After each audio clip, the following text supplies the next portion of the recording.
I don't want to, nor that I am going out of my way to get too deeply invested with topic of religion because, like politics, it can be a sensitive subject. However, I think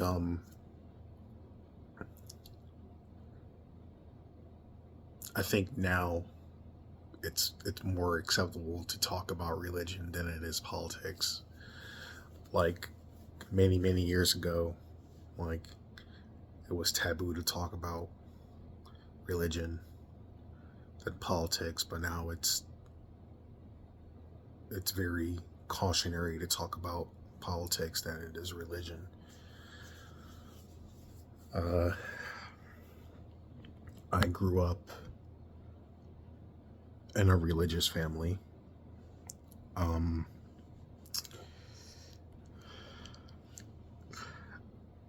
the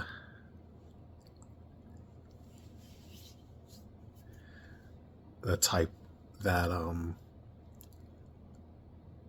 stomps around and dance around in the church and pass out through the Holy Ghost kind of religious family. Um,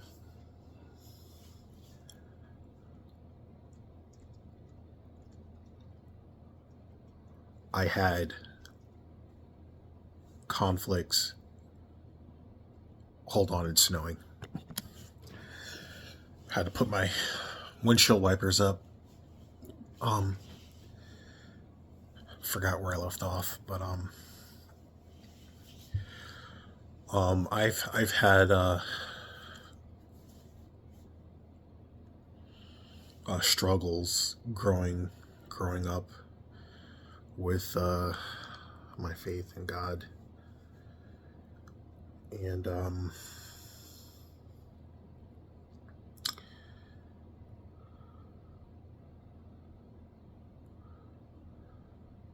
admittedly, there were times where I completely, denounced them for, having me grow up the way that I did, and also um, with the family that I was completely ungrateful for, and for not having, you know, nice things in my life. And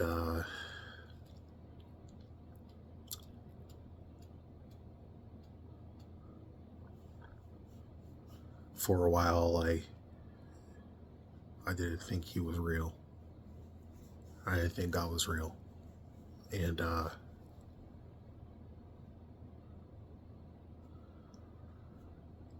growing up, um, you know, like we always went to church. I hated it. I'd rather stay home and watch Blue's Clues or Lamb Chop, Mister Rogers' Neighborhood, and the list can go on. And there's been times when you hear that if you pretty much, follow God, good things will happen. And when I was growing up, only bad things were happening. So, and then, you also hear that you're a good person if you follow God, and the list can go on. Um, but I think what started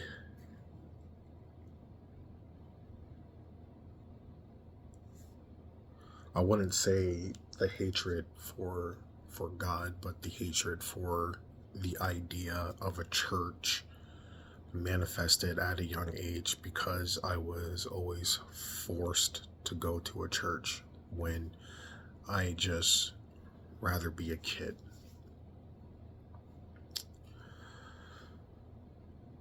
So, admittedly,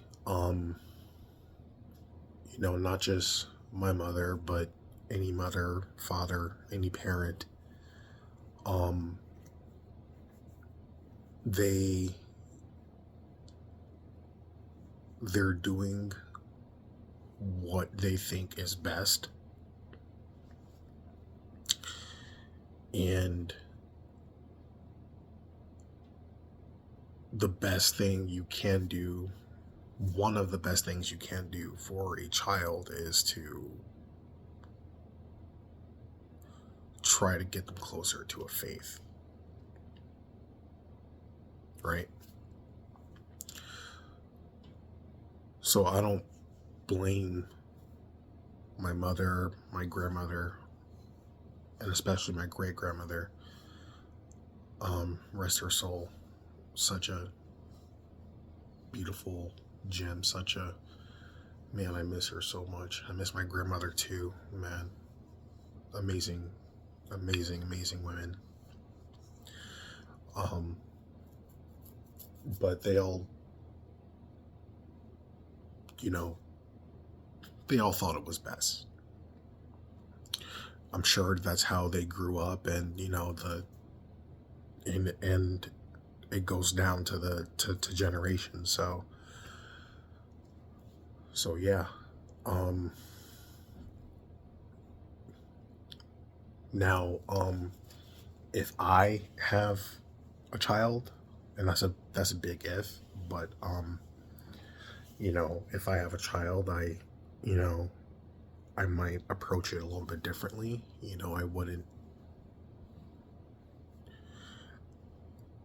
I'll tell them, about God, and how there are other faiths that are out there, because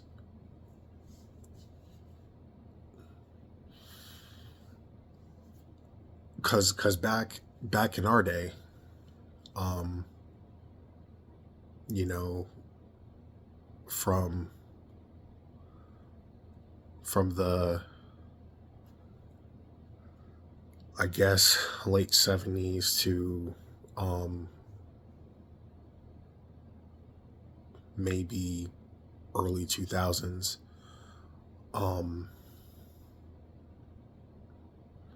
it was all about Christianity until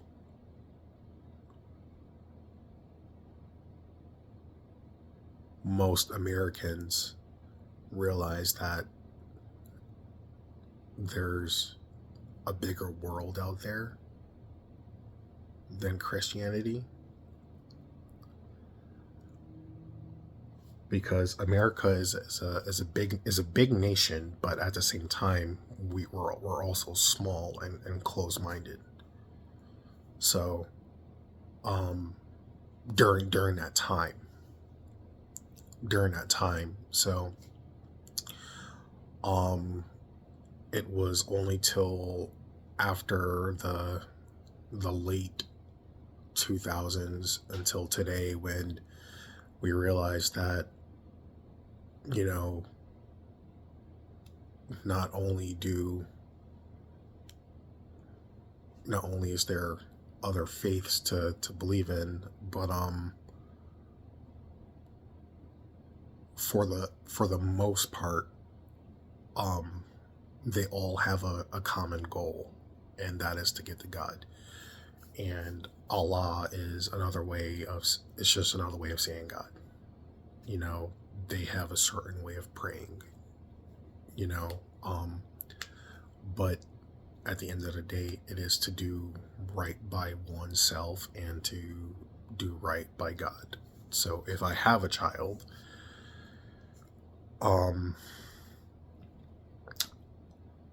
I wouldn't necessarily bring him into a church, force him into a church. I'll let the child know, like, hey, this is a church, this is what we do at a church, this is the Bible, this is, for thousands of years, even though, whether we want to admit it or not, the Bible has been revised plenty of times. But historically, I'll let the child know, like, this is how they live their life based off of this. And I'll let the child know that there's going to be other faiths that are out there that would disagree with how one practice is preached or followed. But I would eventually let my child find his own way versus bringing him to a church every Sunday and eventually expose my child to a pastor that doesn't really care about the people but care about his own pockets. Because, if we're being honest, that happens. There are pastors that are out there that runs a church, not for God but for himself. No religion, no practice is perfect.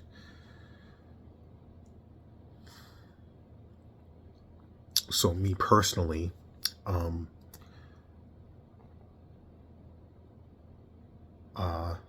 I do my best because of how I grew up, which plays a part. But when I did my best to bring myself to a church, every church seems to want some type of compensation for you to go to their church, and I find that weird, which is why I think having a personal relationship with God and a Bible is probably the safest way to go. That's just me.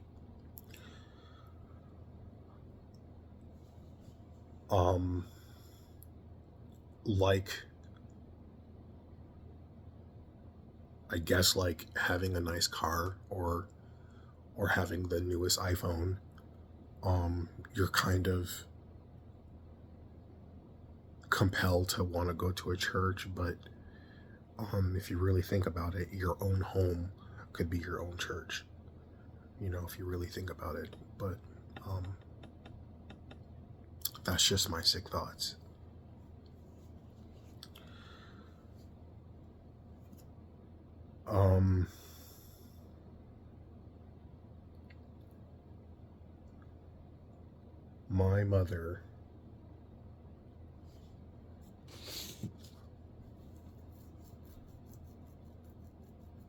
My mother is an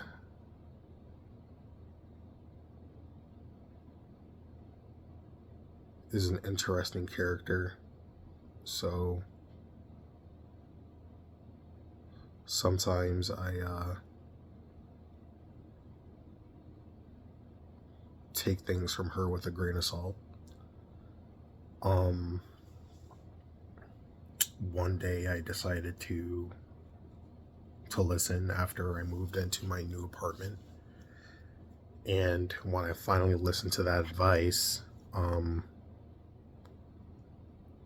so far, knock on wood, so far, things have been going swimmingly. So far.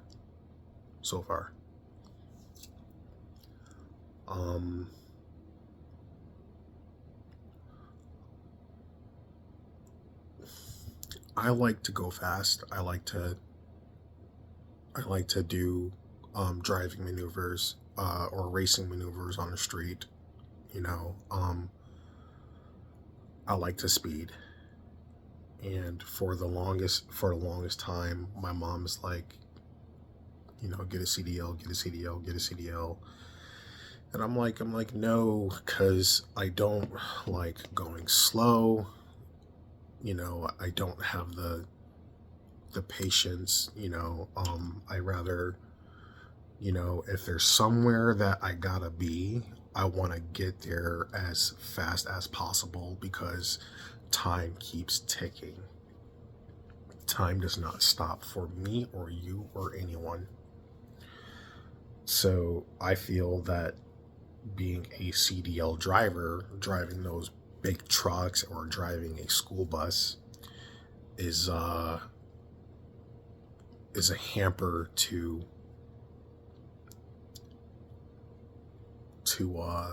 I guess my progression. And when I finally gave in and I was like, okay, let me, try CDL.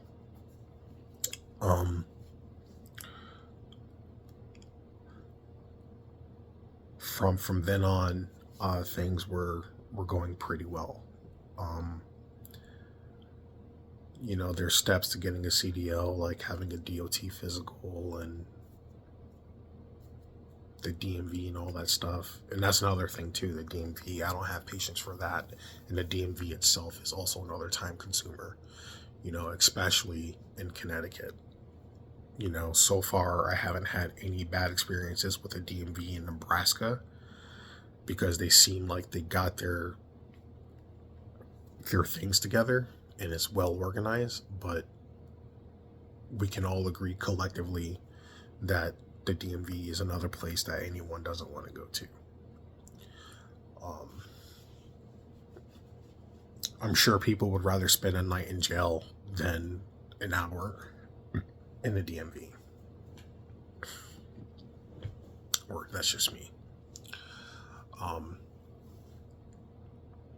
But there are steps to getting a CDL. And because I worked for FedEx for a little bit and worked in an armored truck for a little bit, I was able to get a DOT physical.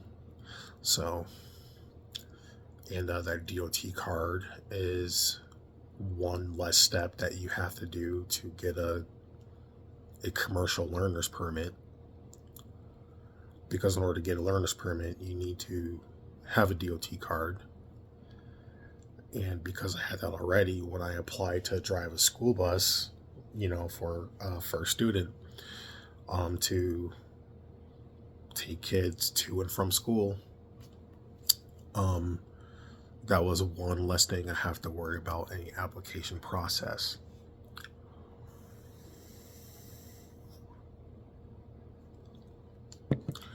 So ever since I filled out that application,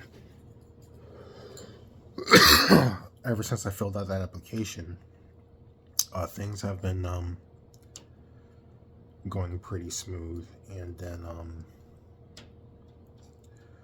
I knew that for a little bit that a CDL job does pay a decent amount of money. But even though it does, I don't have the patience for it. Like I don't like,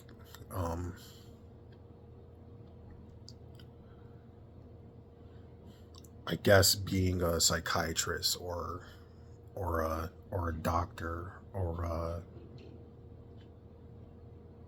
a lawyer even, it takes a lot of schooling, a lot of studying, and a lot of patience. And that's time that you can't get back. So, we all know it pays a lot of money, but, if things don't go your way, that's time that you can't get back. And that's how I felt about the CDL. But,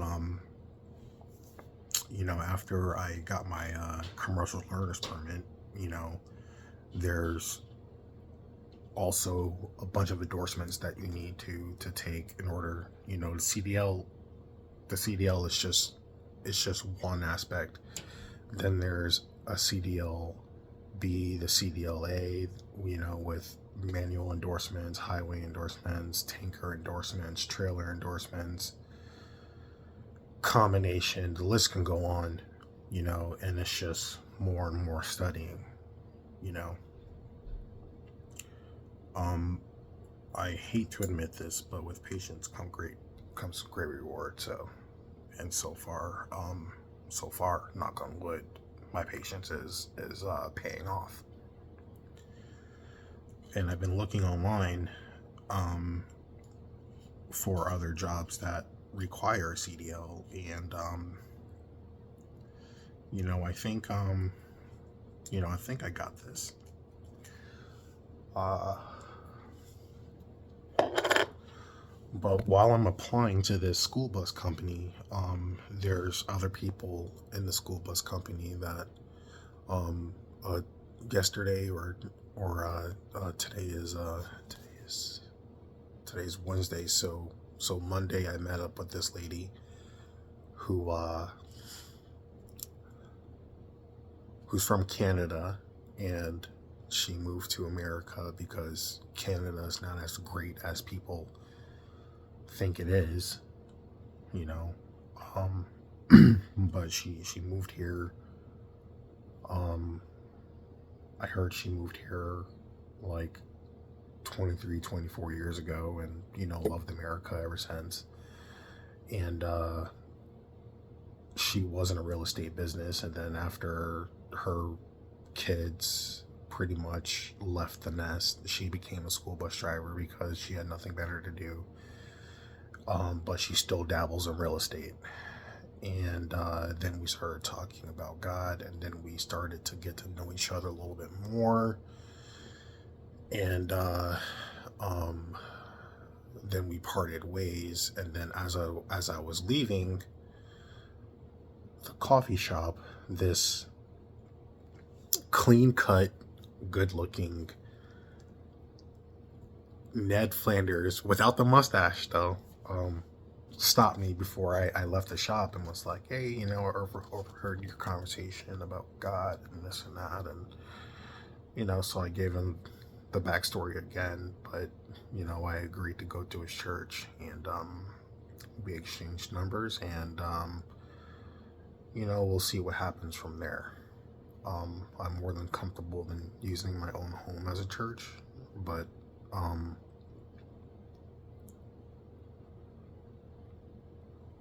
he prayed for me on the way out, and I hate to admit this, but I do hope to see and hear from him again in the future.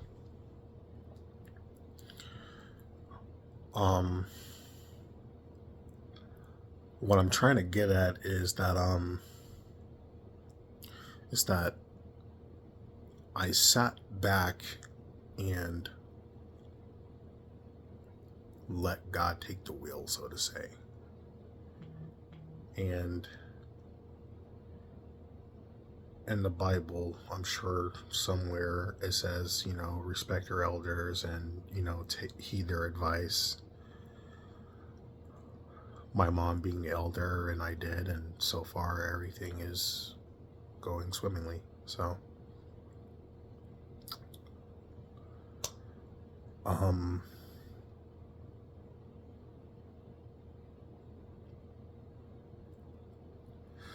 now I'm reading from the Bible.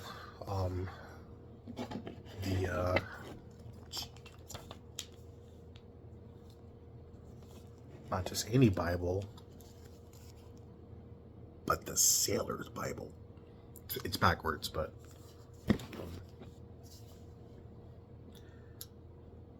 and this is another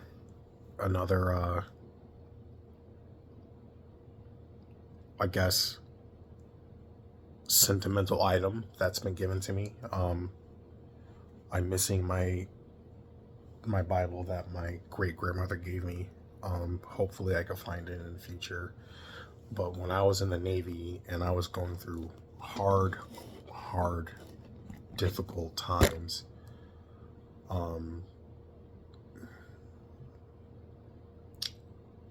Lieutenant Commander, or now Commander Dinkins, gave me this Bible, and this Bible is never gonna leave my sight, and I've been reading pages here and there, and I realized that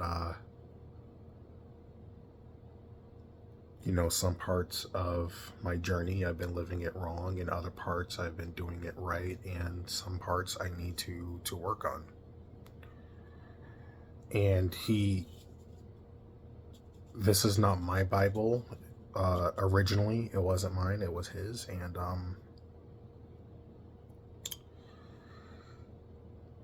And when I guess he gave me the Bible, there's been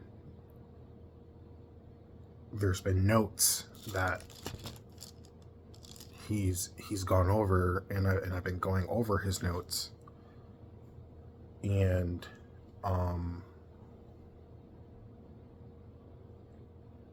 they're pretty amazing.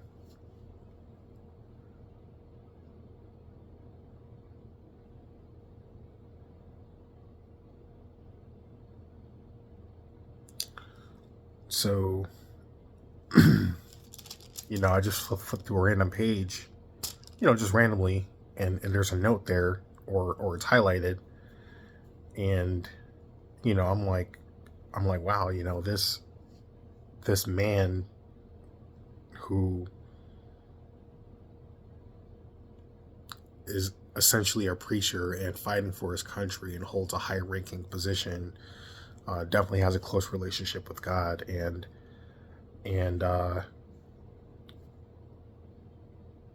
God is working through him to work through us, and I'm glad that I'm glad that I took this Bible as a gift, and I'm also glad that overall that I met this man. And I just flipped to a random page, and it has straight bars, like not even Eminem or Busta Rhymes could spit straight up facts than this. So this random page I flipped to was Proverbs 12:20. So it says, so 12, but it goes all the way to, so it starts at 5 and then 20. So Proverbs 12:20, it says, deceit is in the hearts of those who plot evil, but those who promote peace have joy. So it's highlighted. Someone was speaking to him, and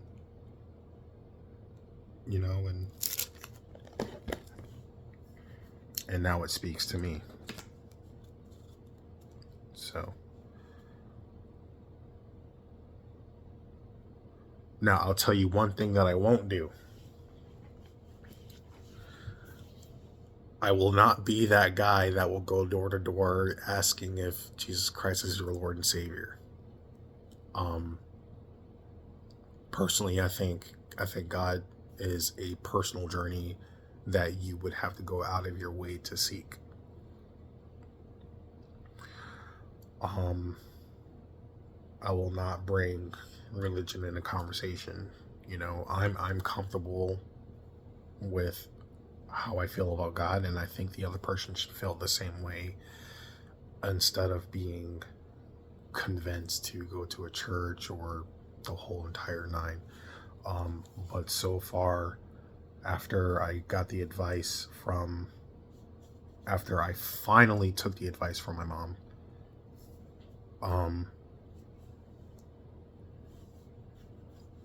things have been falling in place. So, and I received this Bible from him since 2018 or 19, and I'm just now finally